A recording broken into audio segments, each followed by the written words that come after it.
Yeah, I really liked it. Okay. Another very good thing has happened, Mataji, after coming here, before you start the Facebook. Mataji, in the morning, Adi Gadadhar Prabhuji from Atlanta Main Temple ISKCON, he starts the chanting at 4:30. And Very good. full 16 rounds we complete there. Then after that, Guru Ashtakam prayers, then Tulsi Maharani prayers, then Srimad Bhagavatam, 8th canto. Tomorrow we will start 9th canto, Mataji. So this is how, Mataji, he may do one shloka or two. He's a doctor. So it depends, you see, how much can he do. If he has a duty, then. But Mataji, this has become a really blessing for me, that I finish my rounds by 7:30 or so. Everything over by 7:30. Yeah, so regimentation, association of devotees.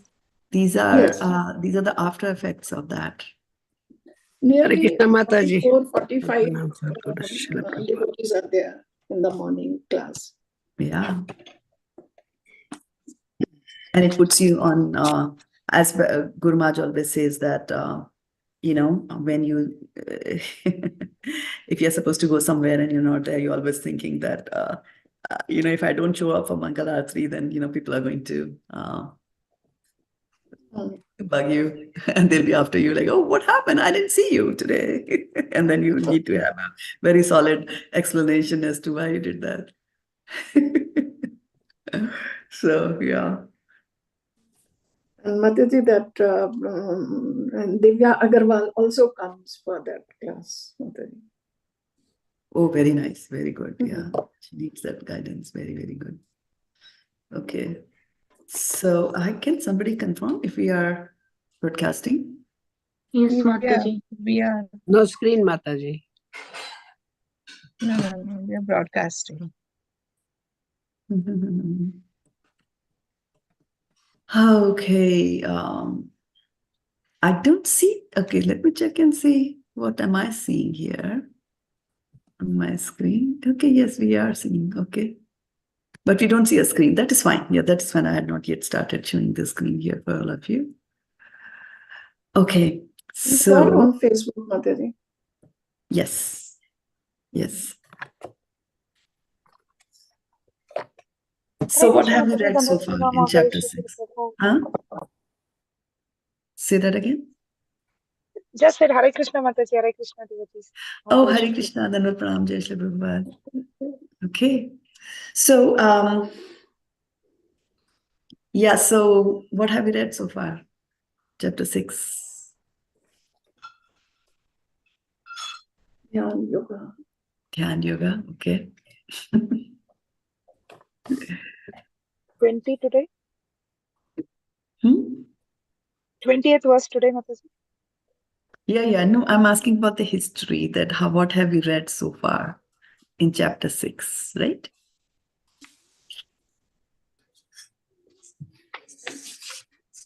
How we should practice yoga. Okay. And define yoga. Connecting to the Lord. Connecting with the Lord. Okay. So how are we connecting with the Lord in this chapter? Sitting in a posture. We have to regulate our mind and the way we see, the way we eat. Mataji, you explained Ashtanga Yoga, all the this thing, the stages you told, and then after that, Mataji, you told Arudha, Shur, and Yoga Ruksha, Yoga Rudha. Yeah, and so you told about that, and then the one who is fixed and who is on the first step, you see. So this is how gradually we make progress, and then on which kind of seat we should sit, what all is required to sit on the seat, and then bring the attention between the two eyebrows and pay attention towards the while meditating. And how we need to eat, sleep, those techniques. Yes, very nice. And also how if you need to conquer the mind, then it can be your best friend. If you can't conquer, then it can be your worst enemy. Okay. We That's talked good. about metaphors like the windlass, and you had another nice one, which at the end, which I forgot. Come, Lucky, come That is inside. something that we did yesterday, right? That is something that we did yesterday. Yeah. Yesterday, Thursday? No, yesterday means last class. Last week. Ramananda Sakababu is here. Hold on, I need to find out. I'm teaching from the temple today. Okay. Tell me, Prabhu.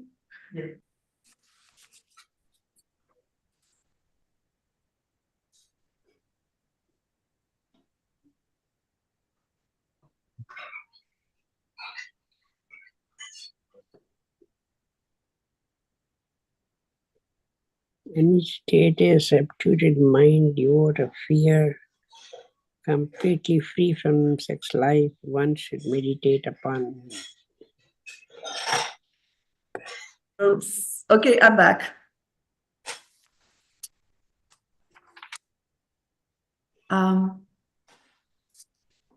Yeah, so I was talking, so he was telling me that we have reading about yoga in this chapter, and you said that yoga is to connect with the Lord, and I was asking that how do you connect with the Lord, right?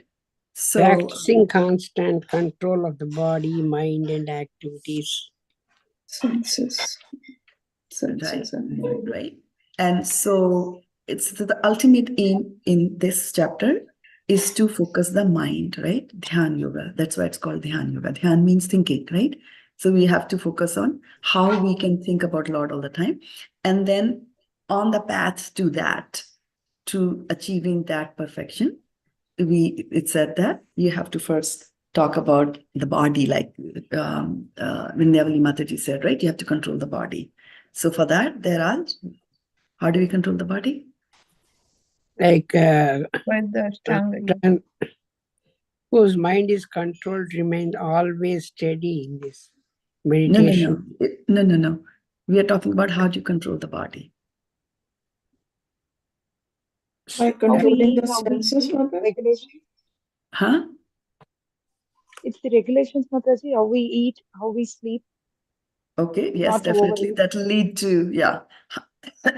What you eat and what you lead will have an effect on your body. Eating, sleeping. Right? But in this particular chapter, recreation. when you're talking about yoga, dhyan yoga, ashtanga yoga, what do you do in ashtanga yoga to control the body? Yeah. Disciplines Yama, his mental activities. No, not mental activities. We're talking about body. Body. So, Yama, Niyama, Asana, even postures we do. yeah. Yama, niyama, there'll be some sort of yama and niyama, some sort of do's and don'ts to control the body. One of the do's and don'ts you said is atyahara, vihara. Do not eat too much, do not eat too much, right? Do not sleep too much. So that is one. Second are the asanas that you have, right? Yam, Hold one's body, neck, and head. Yeah. So what do you do in an asana? You go into a particular pose and then you stay. Body, neck, and head erect in a straight line and steadily in the tip of nose. Vindhyavali Mataji, hear me out where I'm going with this, right?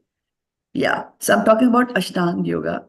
And my question is that what do we do in Ashtanga yoga to control the body, right? So there is yam and niyam. There is asana. Awesome. Asanas are used to control your body because what do you do in asana? What you do in asana is that you will go into a particular pose and you stay in that pose. Yeah. Right? That is the control. Stir. So before you can stir your mind, your body has to be stabilized first, right? So to control your body, that is what you do. And then you go further into more subtle things. That is, you control your breath. Through what? What is that word? Pranayama. Pranayama. Right? Like that, right? So yoga, basically, this particular chapter is talking about how you will ultimately control your mind. Right? And there's a step-by-step, there's a gradual process. Okay? When people are talking about Dhyana Yoga, it is you're using your faculties to focus on the Lord. And usually people do that to gain. What do people do with Dhyana Yoga mostly? To gain what? Siddhi. Siddhi, exactly, right? To gain some siddhis. And what are some of the siddhis?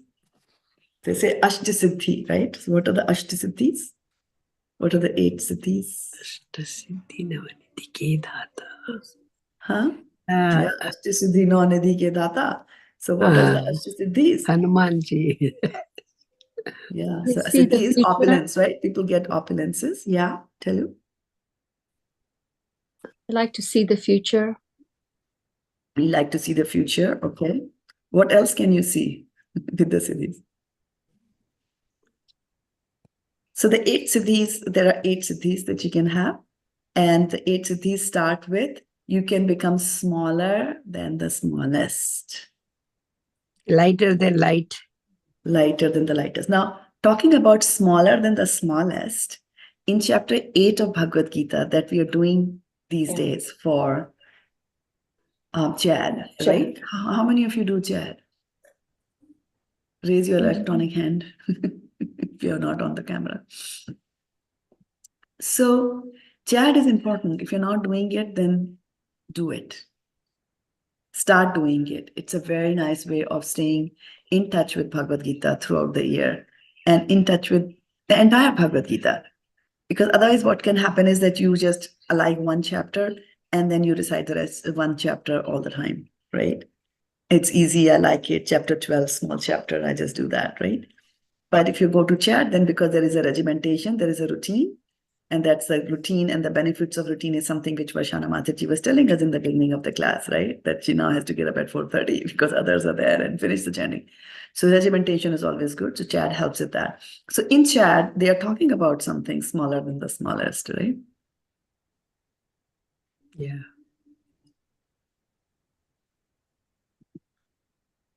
So who are they describing as smaller than the smallest in chapter 8? Hanumanji. Krishna. In chapter 8, they're describing Hanuman. In Bhagavad Gita, they don't describe Hanuman. You don't have to give the first answer that comes to your mind. Take a small breath between stimulus and response. I was thinking Ashta-siddhi Navanithi ke data. No, you have to think here. Come here into the Zoom room. Okay. Right? So you become smaller than the smallest. So that's a siddhi. Now, which basically means that you can become small and you can, get inside rooms through the keyhole because you are so small. Now, who utilized this opulence? Krishna. In Srimad Bhagavatam, Krishna goes into the mouth of, becomes in the mouth of that demon, and he goes inside, and all his gopas also go, and then they come out, and he also comes out. It means he opens the mouth of the Lord, of the demon so much that he dies. He kills the demon. Which demon is that?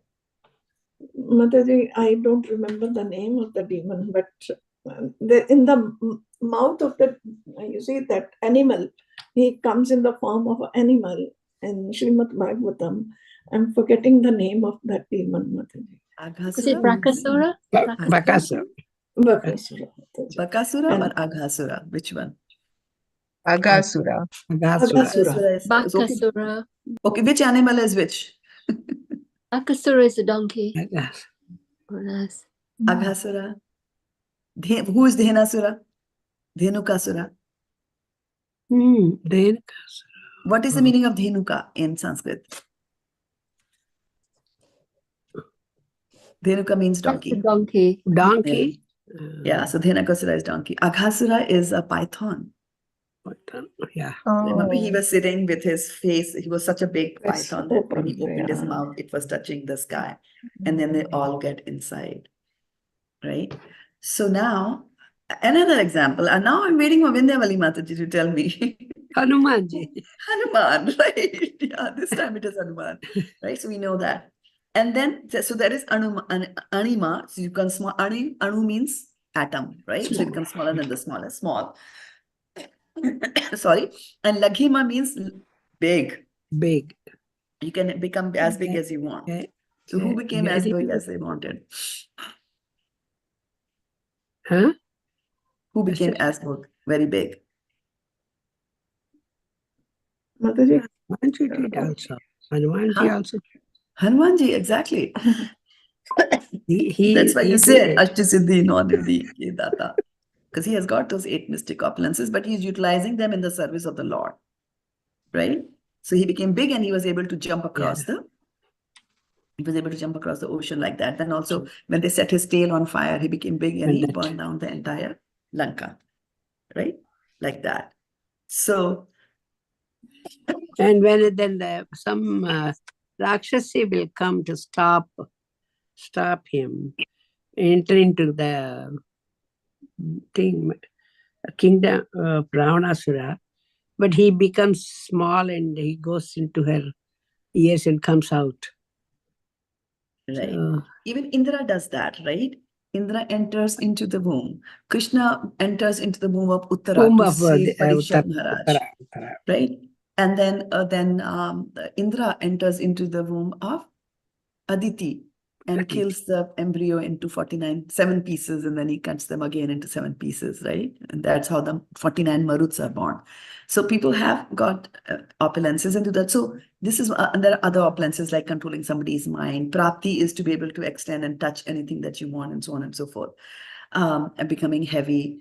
So the purpose is that a devotee does not focus on these things, but people being able to see anything anywhere. And I remember one of my colleagues, actually he did a lot of, so there are steps that you need to follow, some regimentation on Kriya you have to do every day. And so once you get these mystic powers, they also have to be maintained in the sense that, they do get exhausted if you don't maintain them. And so he got into that whereby sitting here in USA, he could look into any house in India and see what is happening there. But then Krishna, I think, gave him the intelligence to ask that question that, what is the use of being able to look into any home in India? What purpose is it serving you in life? Right? So, so in the mystic, the Dhyan Yoga, this is what people do. That is what their main aim is in life. And that is to be able to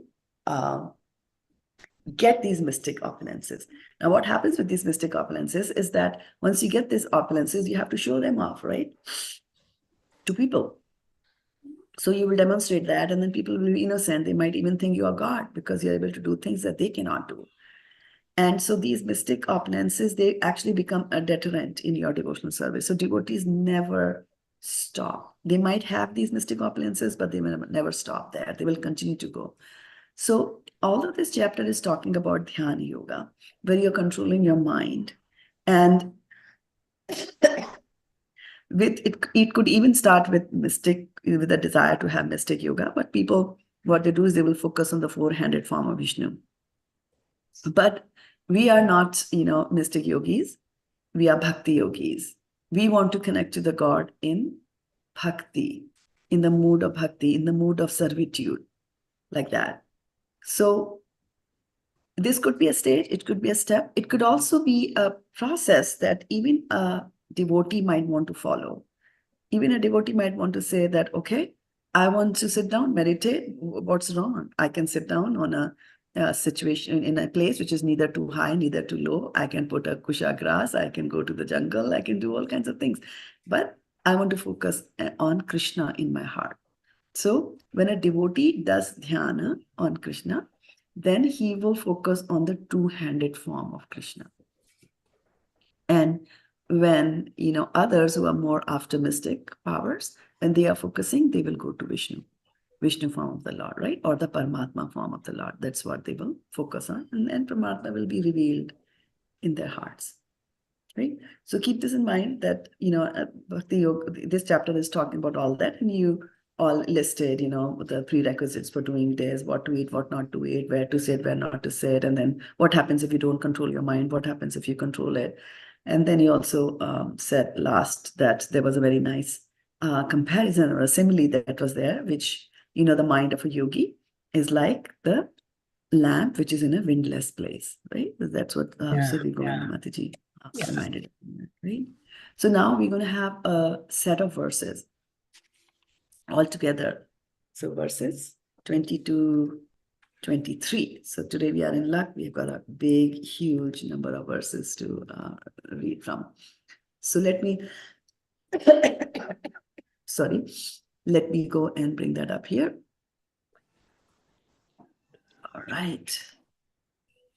And I might have these bouts of coughing every now and then, as you can also perhaps you have already figured it out. I am having a problem with my throat right now.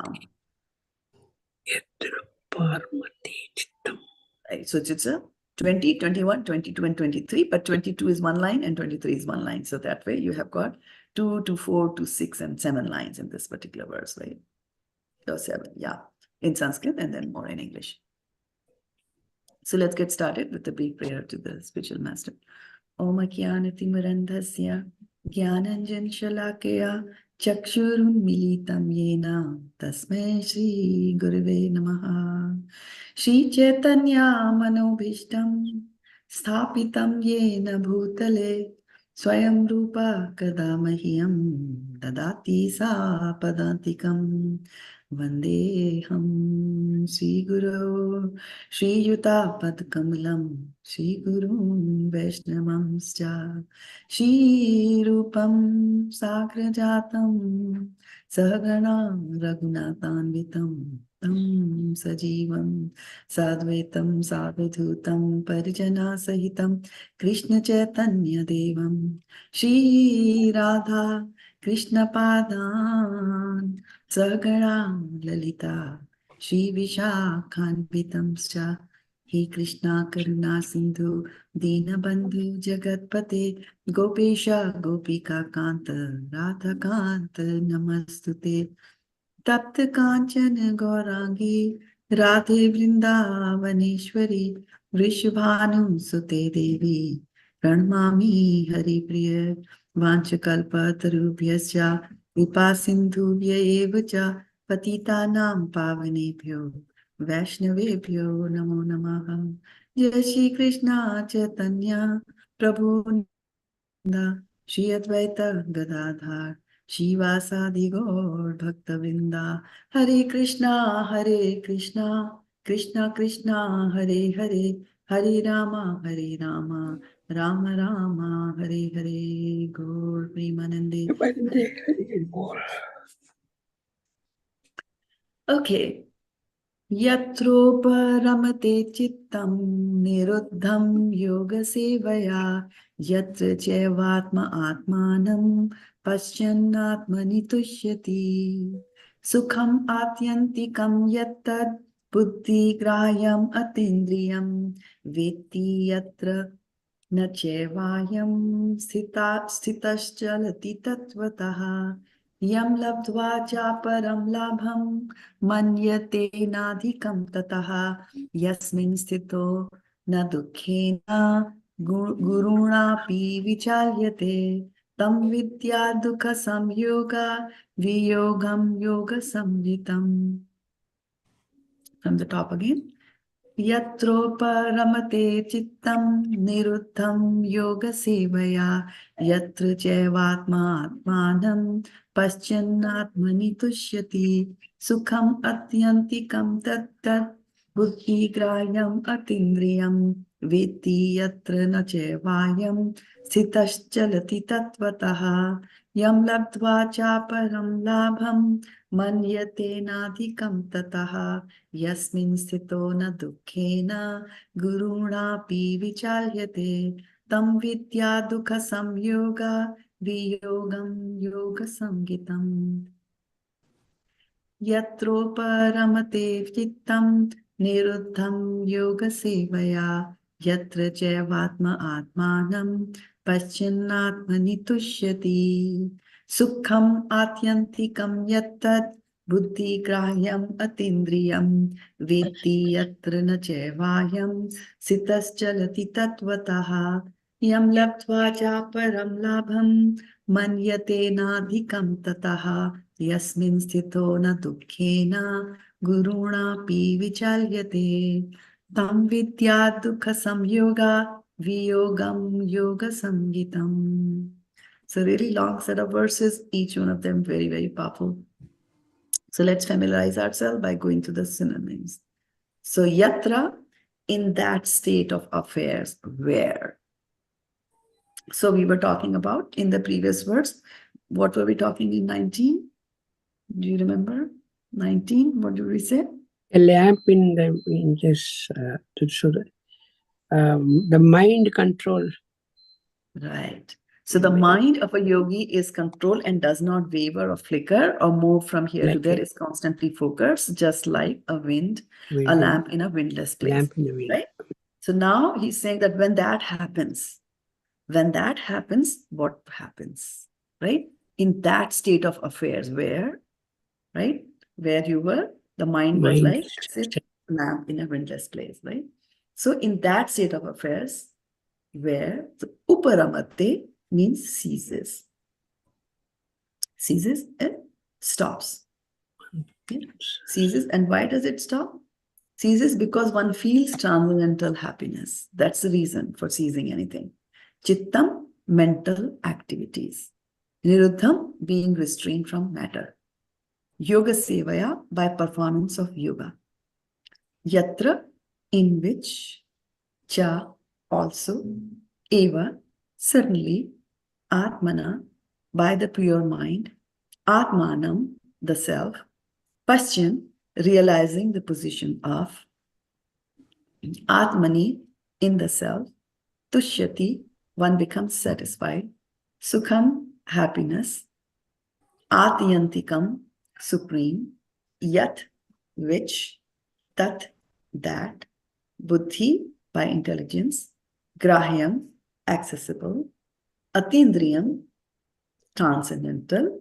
Vetti, one knows. Yatra, wherein. Na, never. Cha, also. Eva, certainly. Ayam, he. Sthita, situated. Calati, moves. Tattvataḥ, from the truth. Yam, that which. Labdhvā, by attainment. Cha, also. Aparam, any other. Lābhaṁ, gain. Manyate, considered. Na, never. Adhikam, more. Tataḥ, than that. Yasmin, in which. Sthitaḥ, being situated. Na, never. Duḥkhena, by miseries. guruṇāpi, even though very difficult. Vicalyate, becomes shaken. Tam, that. Vidyāt, you must know. Duḥkha-saṁyoga, of the miseries of material contact. Viyogam, extermination. Yoga-saṁjñitam, called trance in yoga. Translation by Srila Prabhupada. Srila Prabhupada ki jai. In the stage of perfection called trance or samadhi, one's mind is completely restrained from material mental activities by practice of yoga. This perfection is characterized by one's ability to see the self by the pure mind and to relish and rejoice in the self. In that joyous state, one is situated in boundless transcendental happiness, realized through transcendental senses. Established thus, one never departs from the truth, and upon gaining this, he thinks there is no greater gain. Being situated in that position, one is never shaken, even in the midst of greatest difficulty. This indeed is actual freedom from all miseries arising from material contact. Purport by Srila Prabhupada. By practice of yoga, one becomes gradually detached from material concepts. This is primary characteristic of the yoga principle. After this, one becomes situated in trance and samadhi, which means that the yogi realizes the super soul through transcendental mind and intelligence, without any of the misgivings of identifying the self with the super self. Yoga practice is more or less based on the principles of the Patanjali system. Some unauthorized commentators try to identify the individual soul with the super soul, and the monists think this to be liberation. But they do not understand the real purpose of the Patanjali system of yoga. There is an acceptance of transcendental pleasure in the Patanjali system, but the monists do not accept this transcendental pleasure out of fear of jeopardizing the theory of oneness. The duality of knowledge and knower is not accepted by the non-dualist, but in this verse, transcendental pleasure realized through transcendental senses is accepted. And this is corroborated by Patanjali Muni, the famous exponent of the yoga system.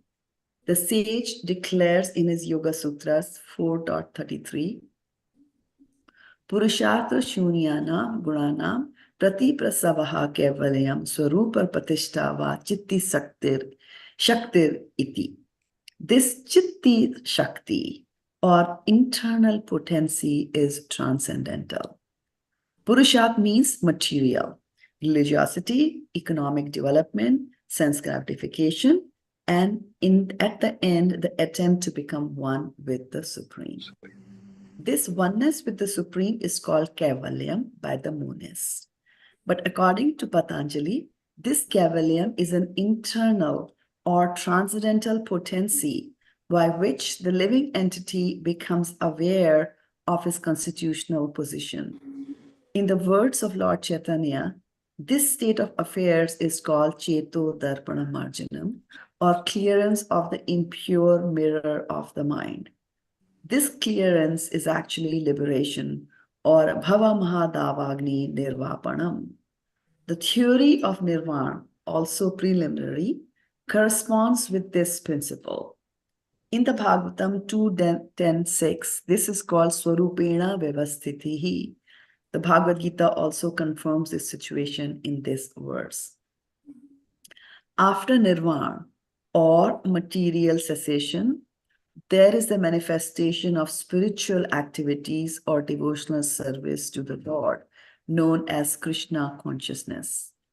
In the words of the Bhagavatam, Swarupena Vyavasthiti, this is the real life of the living entity. Maya or illusion is the condition of spiritual life contaminated by material infection. Liberation from this material infection does not mean destruction of the original eternal position of the living entity. Patanjali also accepts this by his words, caivāyaṁ swarupa pratishtava chitti shaktir iti. This chitti shakti or transcendental pleasure is real life. This is confirmed in the Vedanta Sutra 1.1.12 as Anandmayo Bhyasat. This natural transcendental pleasure is the ultimate goal of yoga and is easily achieved by execution of devotional service or bhakti yoga. Bhakti yoga will be vividly described in the 7th chapter of Bhagavad Gita. In the yoga system, as described in this chapter, there are two kinds of samadhi called sampragnata samadhi and asampragnata samadhi. When one becomes situated in transcendental position by various philosophical researches, he is said to have achieved sampragnata samadhi. In the asampragnata samadhi, there is no longer any connection with mundane pleasure. For one is then transcendental to all sorts of happiness derived from the senses. When the yogi is once situated in that transcendental position, he is never shaken from it. Unless the yogi is able to reach this position, he is unsuccessful. Today's so-called yoga practice, which involves various sense pleasure, is contradictory. A yogi indulging in sex and intoxication is a mockery. Even those yogis who are attracted by the siddhis, perfections, in the process of yoga are not perfectly situated. If the yogis are attracted by the byproducts of yoga, then they cannot attain the stage of perfection, as is stated in this verse. Persons, therefore, indulging in the make-show practice of gymnastic feats or siddhis should know that the aim of yoga is lost in that way. The best practice of yoga in this age of Krishna consciousness, which is not baffling. A Krishna conscious person is so happy in his occupation that he does not aspire after any other happiness. There are many impediments, especially in this age of hypocrisy, to practicing Hatha Yoga, Dhyan Yoga, and Gyan Yoga, but there is no such problem in executing Karma Yoga or Bhakti Yoga. As long as the material body exists, one has to meet the demands of the body, namely eating, sleeping, defending, and mating. But a person who is in pure Bhakti Yoga or in Krishna consciousness does not arouse the senses while meeting the demands of the body. Rather, he accepts the bare necessities of life, making the best use of a bad bargain, and enjoys transcendental happiness in Krishna consciousness. He is callous towards incidental occurrences, such as accidents, disease, scarcity, and even the death of a most dear relative. But he's always alert to execute his duties in Krishna consciousness or Bhakti Yoga. Accidents never deviate him from his duty. As stated in Bhagavad Gita 2.14, Agam apaniyo nityas tam titikshasva bharata. He endures all such incidental occurrences because he knows that they come and go and do not affect his duties. In this way, he achieves the highest perfection in yoga practice. Okay, really long paragraph purport. And of course, it was a whole battery of verses that we were looking at. But let's do a little bit of a reflection to see if there are any words that caught your attention there. Any words, anything that came to your mind?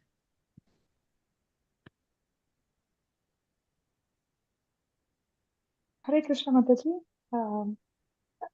The purpose of yoga is actually to connect with the Lord, but the byproducts are moksha and other things like dharma, artha, kama, moksha. So if we focus only on the byproduct, then the actual target or the actual prayojana, which is the connection with the Lord and the prema, that will not be fulfilled. So we should not focus on the byproducts.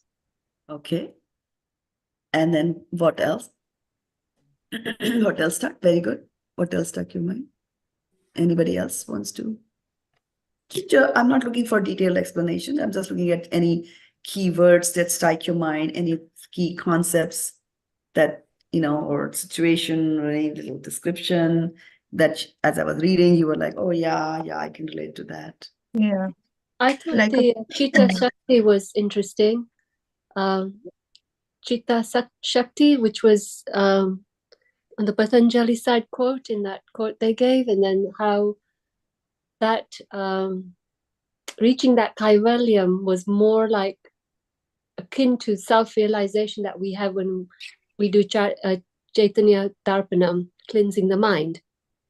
And it's only after caivāyaṁ that you can go forward towards devotional service. So that was a nice parallel. Thank you. Very nice. And I like the one line that so simply said that a Krishna conscious person is so happy in his occupation that he does not desire any other happiness. I also, I'm with Mataji, you say, I also found this. And the Bhakti Yoga is the, final, you can reach the Bhakti Yoga. Yes.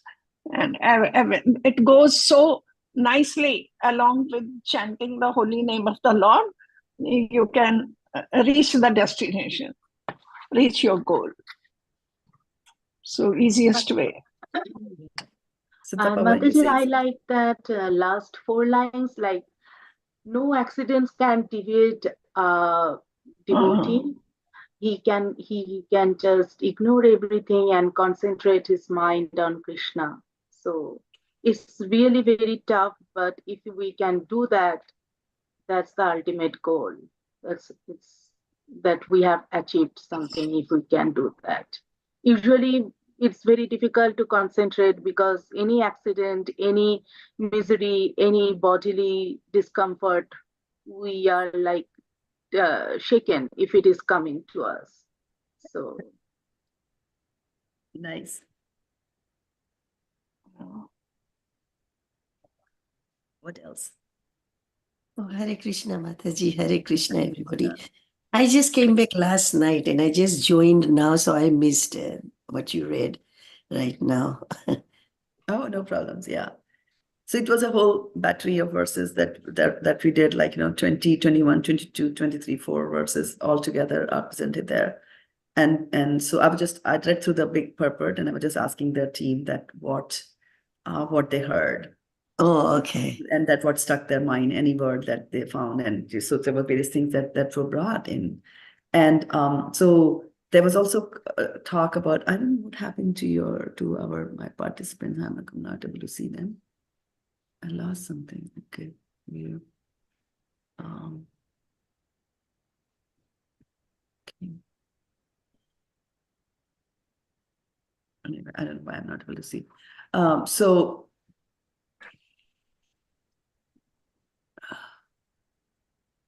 yeah.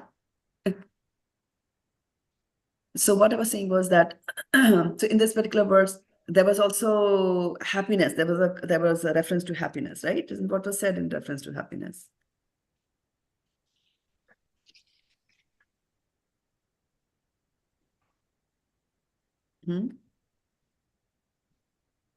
Well, so there was an idea that Patanjali actually said that there is happiness in finding the transcendence and there's duality, whereas the monists don't think that. So they twist the idea towards a very the merging concept, so that the happiness is what in bhakti we would say is joyful. When we start to move in the direction of bhakti, we enjoy doing what we do. It's not like a strict austerity. It becomes it's changing our perception of what we enjoy is now more bhakti than material life. So we're moving in that direction. But I didn't understand exactly how Patanjali moves that way totally, right? There was just mention of that distinction. So thank you. And here's, I always think that, how, was there a question or a comment? No, Mataji, I was just saying that I read this. He accepts the bare necessities of life, making the best use of bad bargain, and enjoys transcendental happiness in Krishna consciousness. So I really felt that this is the best way. Krishna consciousness is the best way to get happiness, because he is satisfied whatever he gets, whether it is bad situation, good situation, whatever comes, he feels that, yeah, it is because of my karma and I'm getting purified. So that is why there is no pain or something like that. I feel that. So there is happiness. Okay, so you're trying to explain how there is happiness, right? To Surabhi Mataji's comment as to there's not enough in this particular purport to say, well, how did Patanjali establish that, right? Okay, if Patanjali didn't establish that, tell me, did Krishna establish that in Bhagavad Gita somewhere? Yeah, Krishna does, but not in this particular chapter that No, we're talking about. Just asking, very famous verse. And just because you do bhakti doesn't mean that you're in complete happiness. That's not correct. This is duḥkha-saṁyoga. This is duḥkha-saṁyoga. So this is duḥkha-saṁyoga, right? we had a close devotee pass away, and spent time with her husband, he was questioning, why did Krishna do? They're devotees, you know. So I mean, it's not that simple. So it has to be deeper than that. Thank you. Yeah. And Lakshmi Mataji has raised her hand. Yeah, Mataji, regarding the happiness, Bhoktaram Ignatatasam, that was Mataji 5.29. Yeah. So Bhoktaram, that understanding has to come, right? The understanding has to come that Krishna is my friend, and whatever Krishna is doing is for my benefit, right? And so they also say that, you know, instead of trying to look at life logically, I am a devotee, I'm doing everything good, nothing bad should come to me, right? That is one way of thinking at life. And then, of course, because this is duḥkha-saṁyoga ashashvatam, as 8th chapter of Bhagavad Gita confirms, right? Then we are bound to be disillusioned, right? Because the dukhas are going to come, right? So instead of, you know, looking at life logically, they say that you look at life teleologically. So the teleological word, you know, basically means that when something is happening to you, okay, when something is happening to you, don't start looking at what is the reason that this is happening to me, right? Why are bad things happening to me? So what is instead of doing that, you say that, okay, because of this bad thing happening to me, what is it that Krishna wants me to achieve through this experience that I'm going through, right? So once you turn the way you look at things, you know, then you become immune to this. Right? That's why they say Vasudeva parasarve na kutaschina bhivyati swarga apavarga narkeshu api tulyartha darshina. So that is, we are talking at very high level of devotional service. Even this verse that we are doing today is talking about samadhi and all that is very high. So they reach that particular stage where it doesn't matter to them whether you put them in hell or whether you put them in heaven. And that's why in chapter 8 of Bhagavad Gita that we're doing, where Krishna says that, you know, I'm going to tell you, you know, at what time when you leave the body, then are you going to return? Or at what time you leave the body and you're not going to return, right? Shukla Krishna, you know, gati hiyate, jagata shasvate mate, right? So, and then other one is, you know, dhumo, like if you go in the waxing moon and all those kind of stuff. But then he says that there are two ways of leaving, right? In one way, you come back. In one way, you don't come back. But then he says, just before finishing the chapter, he says, Nate sriti parthajanan yogi mohyati kaschana, right? So he says that that's the yogi, or, you know, the one who's in devotional service, does not care where you put them. Like Prahlad Maharaj was put in a pit of snakes. How much more duḥkha-saṁyoga can we think, you know, you can get? You're thrown into a pit of snake and you're a small boy. And what is he doing? He's doing devotional service to the Lord. So, and that is why in the last verses, last few sentences, they were saying that, you know, once a person is established there, there is no deviation for him, right? So coming back to, you know, that's when we do devotional service to the Lord, that's the only one way that makes it happen to us. So we have to again rely on the Shastras, right?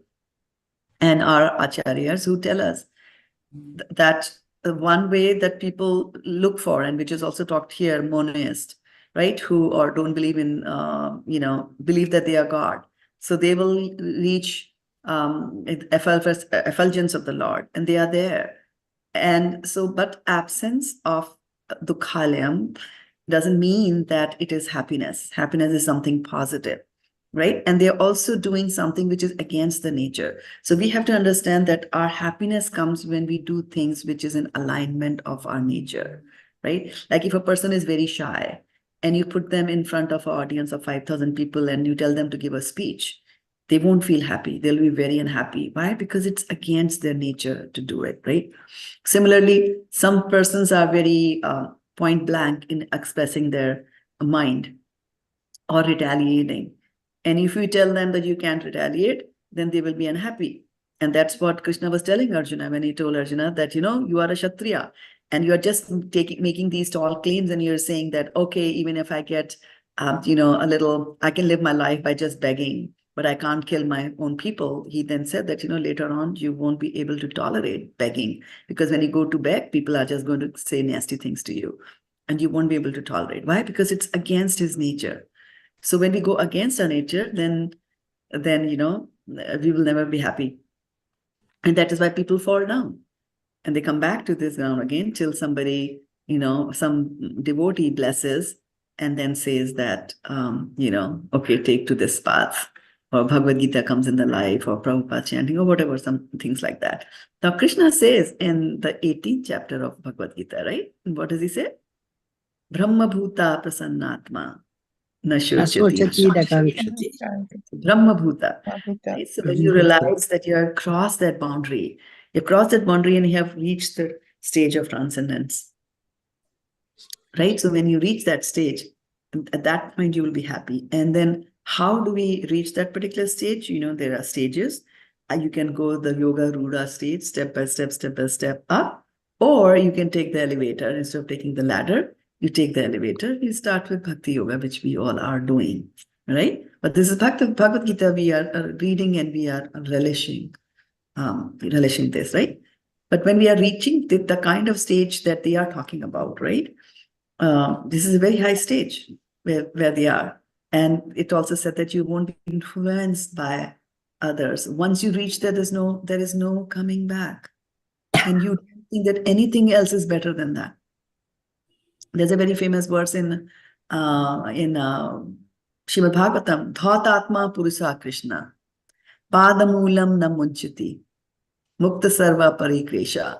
Let me bring that verse. It's a very nice verse. We could even look at that,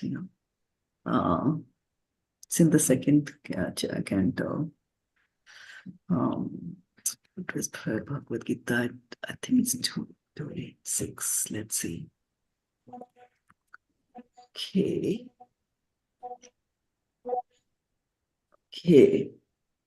Yeah, 286. Let me share this with you all. Share screen.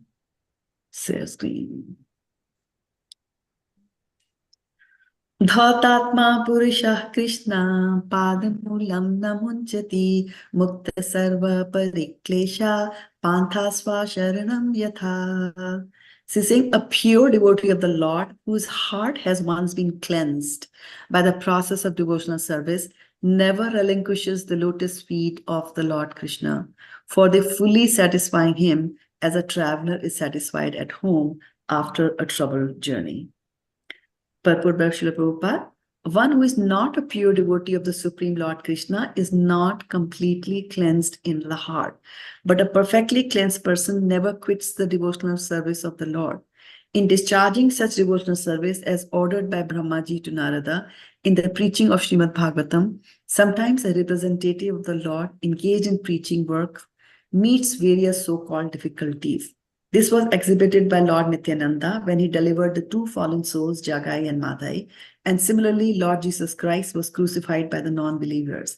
But such difficulties are very gladly suffered by the devotees in preaching, because in such activities, though apparently very severe, the devotees of the Lord feel transcendental pleasure because the Lord is satisfied. Prahlad Maharaj suffered greatly, but still he never forgot the lotus feet of the Lord. This is because a pure devotee of the Lord is so purified in his heart that he cannot leave the shelter of the Lord Krishna in any circumstances. There is no self-interest in such service. The progress of culturing knowledge by the Jnanis or the bodily gymnastics by the something has come up on my screen, by the yogis are ultimately given up by the respective performers, but a devotee of the Lord cannot give up the service of the Lord, for he is ordered by his spiritual master. Pure devotees like Narada and Nityanand Prabhu take up the order of the spiritual master as the sustenance of life. They do not mind what becomes of the future of their lives. They take the matter very seriously as the order comes from the higher authority, from the representative of the Lord or from the Lord himself. The example set herein is very appropriate. A traveler leaves home to search for wealth in far distant places, sometimes in the forest and sometimes on the ocean and sometimes on hilltops. Certainly, there are many troubles for the traveler when he is in such unknown places. But all such troubles are at once mitigated as soon as the sense of his family affection is remembered, and as soon as he returns home, he forgets all such troubles on the way. A pure devotee of the Lord is exactly in a family tie with the Lord, and therefore he is undeterred in discharging his duty in a full affectionate tie with the Lord. Right? So nicely put by Srila Prabhupada and so nicely explained there as well, right? Now, one of the things that was mentioned in today's verse, and let me bring up the words again here for us. And this purport actually goes very well with Srila Prabhupada, you see, the way he followed. Exactly. Right. Of course, yeah, he was writing, so he did not use his own name, but definitely his life as well. So a few more things, and this is a very interesting coincidence that I found, so I'm going to share this here with you, is that, so they were talking about staying away from the material, right? In today's words, don't have any material desires, right? Yes. So let's look at the verse that we were doing last Sunday, and let's see, I'm sharing the wrong screen. Not this one, or maybe I can bring it here as well, doesn't matter. BG 2.45. Who has memorized BG 2.45? I have a bit. No. You have? Very nice. Okay. Gunya Vishaya Vedo, Nishtai Gunya Bhavarjuna. Louder. Nirdvando Nitya Sattvasto, Niryoga Ātmani. Right? Very nice. Very nice. See, I mean, I'm just laughing because if you were to look at Surabhi Govinda Mataji 2 years ago, with a very British accent, trying to do Sanskrit, and now here she is reciting a whole full shloka, right? So what is being told in this verse? But there was a similarity because it was being established in the self. The Atma one was in the one we just read as well. Right. Yeah, so today's verse is also talking about the same thing, right? Yeah, except there was a difference in the verse we were reading. This one is about being free from dualities. The other verse stated the converse, which is interesting point. Yeah. Interesting point. I forgot what the word, but there was this converse, right? It's right. And let me explain that, right? So here in this verse that we are looking at right now, right? Are you seeing 2.45? Yes. On the screen? Yeah, right. So here when he's talking about the Vedas deal mainly with the subject of 3 modes of material nature. Okay. So when we're talking about duality over here, we are talking that in the material nature, there'll always be dualities, right? If something is hot, something will be cold. If somebody got angry, somebody will be happy, right? So all in the material mode, looking at it from that perspective. In today's verse, when we're talking about the happiness, we are talking about another kind of a duality, and which is on a spiritual level. The duality in the spiritual level is not of happiness and distress, because in the spiritual realm, happiness and distress are the same, right? So what's the duality we're talking about? That is the duality, which is the soul versus God. So the monaists do not think of that duality. They think that I am the soul.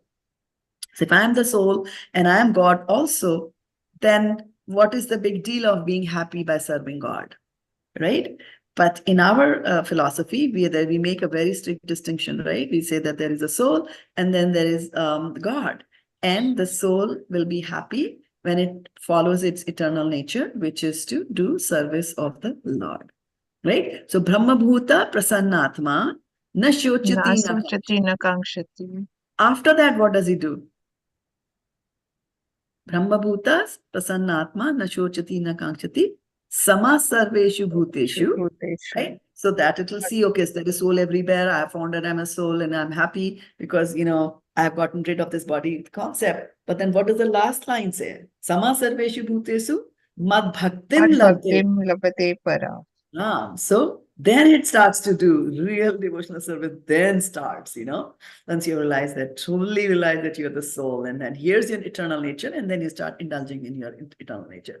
So the duality there, Surabhi, is slightly different from the duality which is talked about in this, right? But in this verse that we did last Sunday, and which you've happily memorized, congratulations, is talking about that you should stay away from material nature. And today's verse was also saying that, don't indulge so much in that. And you will not reach that stage of trance until you have given up all these things. Right? And there was also a very interesting thing, if I take to the translation here. So established thus, one never departs from the truth, and upon gaining this, he thinks there is no greater gain. That's amazing, right? Being situated in such a situation, one is never shaken, right? So we talked about that also, right? Gave examples as well of people, even in the midst of greatest difficulty. This indeed is actual freedom from all miseries arising from material contact, right? So when you reach that particular state, the miseries will still be there, right? But your decision will be not to suffer them, right? Because you know that they are not real. Now here he is saying, in the stage of perfection called trance or samadhi, one's mind is completely restrained from material activities by practice of yoga, right? And in today's verse also, he's saying that in this verse from last Sunday, we're talking about that, if you're going to dabble with Vedas, they're all going to be all material, but he says, be free from all this materialistic thing and be established in the self. That's what he's telling. Now, however, Arjuna did get established in the self, but in a different way. He was not, doing dhyana yoga. He was doing karma yoga. Through fighting the war, he was getting connected with the Lord and doing, focusing there. Now, back to today's verse here. Then he was also saying that this perfection is characterized by one's ability to see the self by the pure mind. And you see the self here is uppercase S, right? By the pure mind, and to relish and rejoice in the self, uppercase S.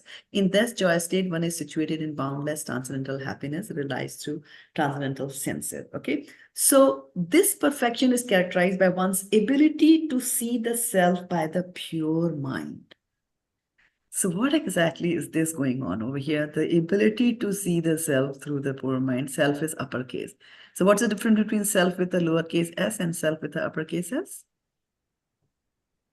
Self with the lowercase is yourself, and self with the uppercase is the supersoul. Correct. Right? Yeah. And I think Lakshmi Mataji is also typing the same thing, right? So what is it that I'm seeing, the Paramatma? So through the pure mind, right? And then Prabhupada mentions Cheto Darpanam Bharjanam. Right? So Darpan. What is a Darpan? Mirror. Mirror. Okay. So now, when we see things in our mind, okay, it is the mind that, so what is a mind? Mind is like a place where it's like a television screen. And what is being projected on the television screen is things that our senses are going to capture. Remember, we have talked about senses, and we said that senses are always going after something. Always going after something. Senses are always seeking. So eyes are always seeking and wanting to see something that you really in your heart want to see. And I had given an example of, people come to temple. A young man wants to come and see the temple, something else. A young girl might want to come to the temple to see something else. A devotee might come to the temple to see something else. A robber might come to the temple to see something else. Right? So they are always, the eyes will be seeking, right? The first thing the robber is going to look for is, where is the hundi? Right? Like that. A devotee will say, where is the lotus feet of the Lord? Because I have to start from there. So these senses are capturing information. And so when you come and see, oh, the Lord is wearing green today. So that picture is captured from the eyes. And that picture is thrown on your mind as if it is a screen, right? So what happens is that Chaitanya Mahaprabhu says, Cheto Darpanam. So he's saying that, but he's talking of mirror. And we are talking about screen. So how did the mirror become the screen? Right? So if something is a mirror, then you cannot show things on that mirror, right? Because it'll reflect back everything, right? So the fact that the mind is able to show things to you, that you're able to project things on the mind by capturing them from outside the world. It could be a smell that you capture, it could be a picture that you capture, everything is displayed on the mind to you. And the reason for that is that the mind, although a mirror, gets dirty and by full of dust, so that it stops the reflecting capabilities. And then it can act like a television screen or the screen in a cinema hall where you can project and show anything there, right? So what is that dust that forms on our mind, right? That dust is all our material desires. Because if there is a material desire, so it's a very different, I'm just trying to draw parallels between having material desire. Because of material desire, your senses are going to capture material information and they will be reflected on they will be projected on your mind, right? So the whole life, this is all happens. But when you do ceto darpa marjanam, when you are cleansing your mind of this dirt which is there, right? Hare Krishna, Krishna Krishna, Hare Hare, Hare Rama, Rama Rama, Hare Hare, right? So when you cleanse your mind by this, then all the dust is going to be removed from there, right? And what is the first thing that you will see in that? When you are seeing, you will see yourself, the smaller case S. And now, because your mind is acting transcendental, you'll also be able to see Krishna there. Krishna will reveal himself to you there on your mind, a clean mind, right? So a sense of today's whole verses here is we have to start with cleaning the mind. Ceto darpa marjanam. And for that, in Kali Yuga, what's the medicine? Chanting. Chanting the holy name of the Lord. We'll stop here. It's 12 minutes past Sutapa Mataji's bedtime. And They're I'll feeling sleepy. Me too. Vindhyavali has no sleeping time. Come on. Yeah. You hardly sleep. Yeah. Till 12 o'clock, I won't sleep usually. Okay. Midnight, I sleep. Any reflections, any thoughts, anything that you want to carry with you?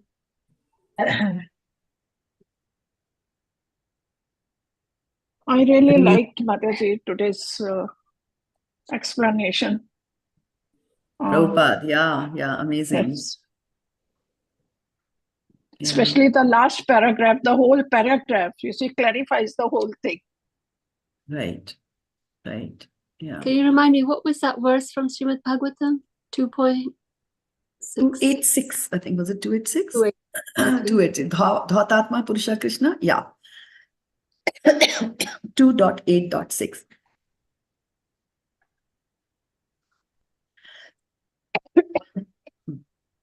Actually, there are two verses. I like the one before that also. 2.8.5. I like that too a lot.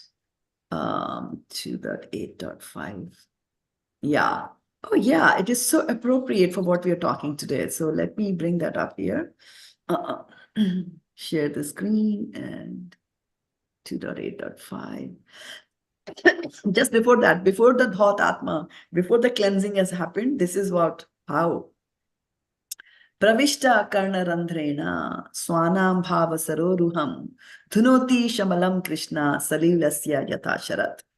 So he's saying the sound art incarnation of Krishna, Hare Krishna, right? The Supreme Soul, that is Srimad Bhagavatam, enters into the heart of a self-realized devotee, sits on the lotus flower of his loving relationship, and thus cleanses the dust of material association. Sunvatam Swakatha Krishna Punya Shravana Kirtana, right? Hida andasto hi abhadrani. What is the abhadrani in the hridaya? Such as lust, anger, and hankering. This is there. Thus it acts like autumnal rains upon pools of muddy water. Right? So it said that when the autumnal rains fall, even muddy ponds become clear of the water. Right? So once this happens, once we take to listening to Krishna Katha, and the sound vibration enters from our ear and goes into the heart where the mind is also resided, then the mind is cleansed. The cheto darpana, thought means to clean, right? Dhona.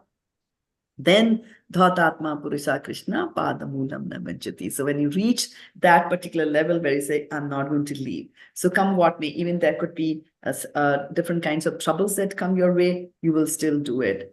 You will still continue with your devotional service. Or there are attractions that come your way. For example, Haridas Thakur. Right? Haridas Thakur. Such big attraction came to his mind, could not be deviated. Right? But then there are other situations where we find that people are not that strong enough in their devotional service, trying to do things alone. Right? Trying to do things alone, like King Bharat. All by himself, they get deviated. Right? Subaru Muni, all by himself, underneath, hundreds of feet of water, got deviated. Like that. Yeah. Anything else that you think we should talk?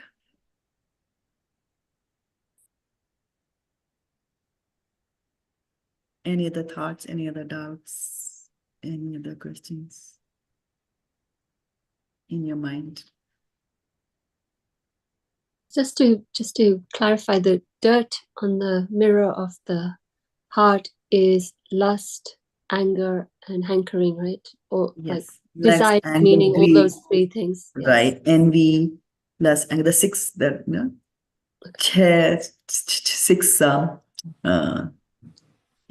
six bad things are there. Lust, anger, greed, lagi mein, madness, envy. And I'm forgetting what does I stand for. Ignorance. This is from the Shikshastakam. Yes. Yeah, okay. No, there's a very famous song, I'm forgetting. Chaya.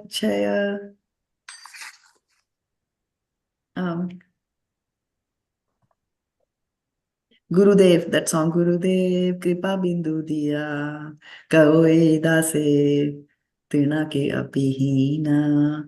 And then it says, Chaya Dosha Chodi. So Chaya Dosh, then the 6 doshas are there. We had used that. I don't think I might have that document. I'm using a different, what is that called? Controller. The lust, anger, greed, madness, ignorance, and which is the 6th one? Envy. Envy, yeah. Let me give you the right order in which they are. I hope I find it. Okay, let's see. Yeah, I might find it. We used it in our yatra. There's the word, right? There's a word for it, and that's how you remember the first letters of all of them. Yeah, lagi mein. Lagi mein. So how L-E-G? Anger, lust, anger, L-A-G. L-A, lagi mein. L-A-G-E-M-I. Got you. Lagi mein. Where is this? Agreed. Madness. Madness. And I is what? A for what, Mataji? 179. Anger. Anger. Lust, anger, greed. Envy, madness. Envy, madness, and ignorance. Ignorance. There we go. That was being ignorant.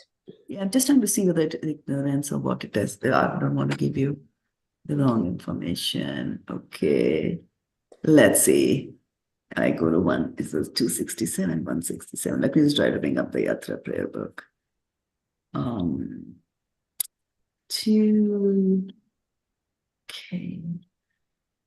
I have a different tool that I'm working on that doesn't necessarily take you easily to places you want to go, but we'll see.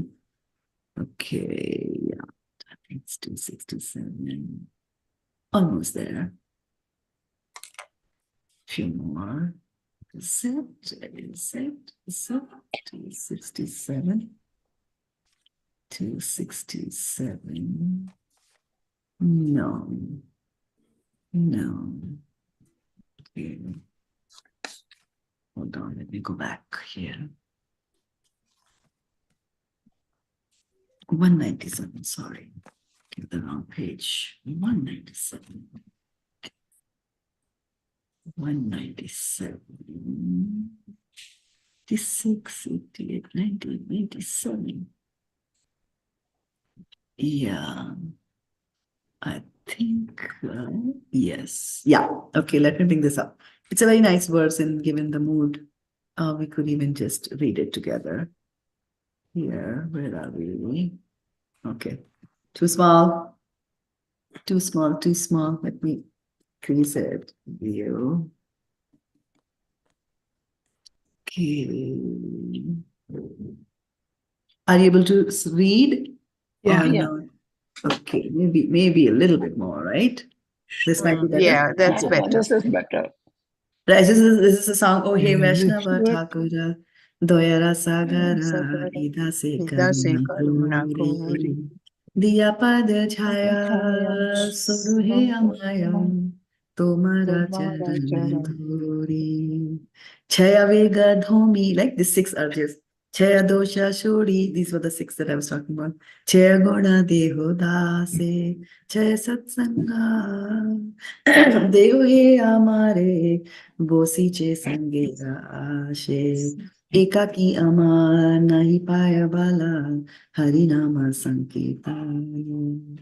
Tumi Kripa Kori, Shraddha Bindu Diya, Deho Krishna Namadhani. Krishna te se tumar, Krishna dite paro, tumara shakati ache, ami to kangal, Krishna Krishna boli, dhai tav pache pache. So the translation for this is, O Venerable Vaishnava Thakur, O Ocean of Mercy, be merciful to this servant of yours and purify me with the shade of your lotus feet. Your lotus feet I humbly hold. By helping me control the 6 urges and purifying me of the 6 faults, bestow upon your servant the 6 good qualities. So how beautiful is that? O Master, please give me the 6 kinds of holy association. I have sat down here hoping to have your company. Alone, I do not find the strength to chant the holy name of Hari. Please be merciful and blessing me with a drop of faith. Bestow on me the great treasure of the holy name of Krishna. Krishna is yours and you can give him to me, for such is your power. This wretch is simply running behind you, crying out, Krishna, Krishna. And in the next page, they're talking about the 6 urges are those of speech, mind, anger, tongue, belly, and genital, right? Vacho vegam, right? Manasa krodha vegam, jivya vegam, udaroprastha vegam, right? We read that in Nectar of Instructions, so that verse is here. Then the one we are talking about, the 6 faults are overeating or collecting more materially valuable things than require, atyahara prayasascha, right? Over endeavoring for material objectives, unnecessarily talking of mundane prajalpa affairs, being too much attached or too neglectful of spiritual rules and regulations. I'm seeing some typographical mistakes here, but it's not allowing me to change it. I don't know what's the reason. And regulation, associating with worldly-minded persons and desiring mundane achievements. The 6 qualities are enthusiasm, confidence, patience, performing the regulative activities of devotional service, giving up the association of non-devotees, and following in the footsteps of the previous acharyas. 6 activities of holy association are tadati, pratigunati, guruṇāpi, tuṣyati, right? Offering gifts in charity, accepting charitable gifts, revealing one's mind in confidence, inquiring confidentially, accepting prasadam from others, and offering prasadam to others, right? So, Cheto-darpan-marjanam will get rid of these 6 doshas that we have. Mataji, do you have the PDF of this year's book? Whole book? Yes, you have to pay for it. Did I not share it with you all? I think shared with, okay, maybe I shared it with the yatra people. Okay, those who are coming to the yatra, I shared. Yes, I'll put a link on our, it's a big book, yeah. And if you come across, I'm already working on next year's book. And so if you come across any typographical mistakes, please do not hesitate. I actually beg you, please send them to me. It's better to find the mistakes here than when Guru Maharaj is reading it there. And as with anything done with hands, there will be mistakes, right? We have got 6 defects. So, Oh, Hare Krishna. Is it Hare possible to Krishna. get this year's calendar? When I was there, I couldn't get it. Oh, just yesterday somebody was saying that they have got 6 brand new calendars anybody wants to take. Okay, I'll ask that Mataji and I'll have that shipped, but please don't Okay, mind. thank you. Hare Krishna. Shraddha Mataji, if you have a spare one, please keep one for me. She had 6. Yeah, she had 6. Yeah. Yeah, I missed it as well. Thank you. It wasn't Vaishnavi's, Vaishnavi's thing. Yeah. Let me do that. Yeah. I also might come to for Vyas Puja. Oh, very nice. Very if, nice. Very nice. if Lord permits me. So Very good. Yeah.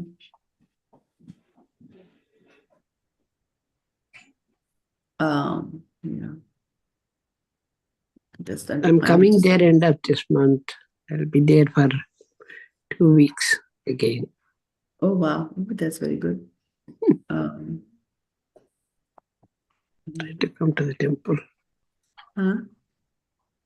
Try to come to the temple. Very nice. Yeah.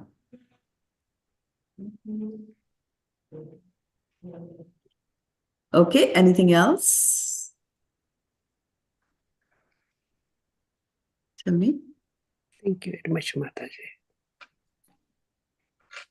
You're welcome. Okay, we'll call it a day today on this one. thank you so much. for joining us here. Thank you on so much, Zoom. Shraddha Thank you Mataji. very much. Thank And you. then, Thank you very much, Mataji. Very grateful to you. Hare Krishna, Dandapranam. Hare Krishna, Hare Krishna. Hare Krishna. Hare Bol, Hare Bol.